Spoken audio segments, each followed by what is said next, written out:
Look, we're saved by faith alone, is what many Protestants say, but I just want to kind of break it down and like think about, what this really means, because obviously the Catholic Orthodox, from a lot of Protestants' perspectives, they view them as like, a complete different religion. They view that like because it's faith and works, and that doesn't work. It's only by faith.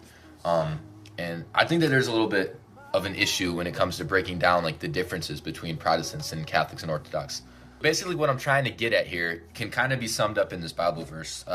It's Matthew 7:13 and 14, which says, "Enter through the narrow gate, for the gate is wide and the way is broad that leads to destruction, and there are many who enter through it.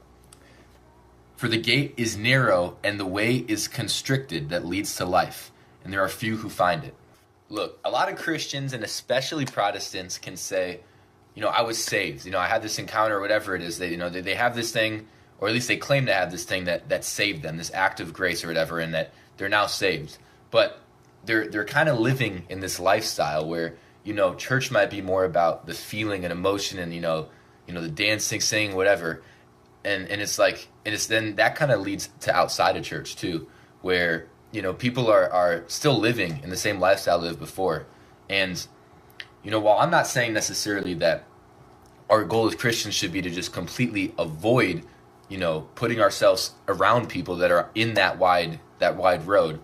But a lot of times when we go by this aspect that, yes, it is the concept that grace is interceding with us and allowing us to be saved, purely by God's grace and us putting faith in him. But when we stop it there, we're still on the wide path.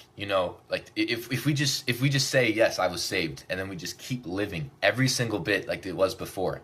Maybe we have a Bible verse in our profile, or maybe, we have some tradition in our lives, but it's like this narrow road is being described here as this very exclusive thing. And, the Bible talks about carrying the weight of a cross and of the fact that the world will hate you for what you're doing.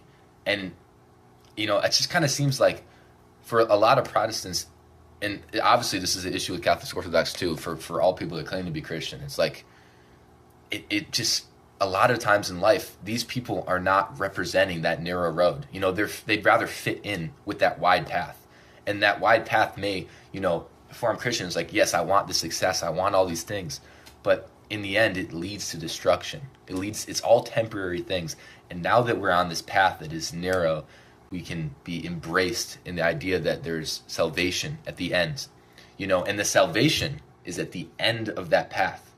It starts on that path. But if you were to say, okay, yes, I'm saved, and just stop here and you keep walking in the wide open path, it's like, where are you going? You're going to destruction.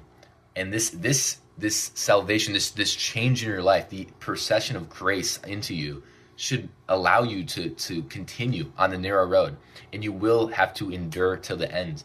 And there'll be many that will come saying, "Lord, Lord, have I not, prophesied in your name?" And he'll say, "Be gone, I've never known you." And it's like, that's not just talking to, the Pharisees or whoever. That's talking to the Christians who profess Jesus as Lord with their mouths, but they don't live it out. That's why it's extremely important to live your life on that narrow road. Even if it means you might not fit in, it means that you might not get what everyone else is kind of desiring around you.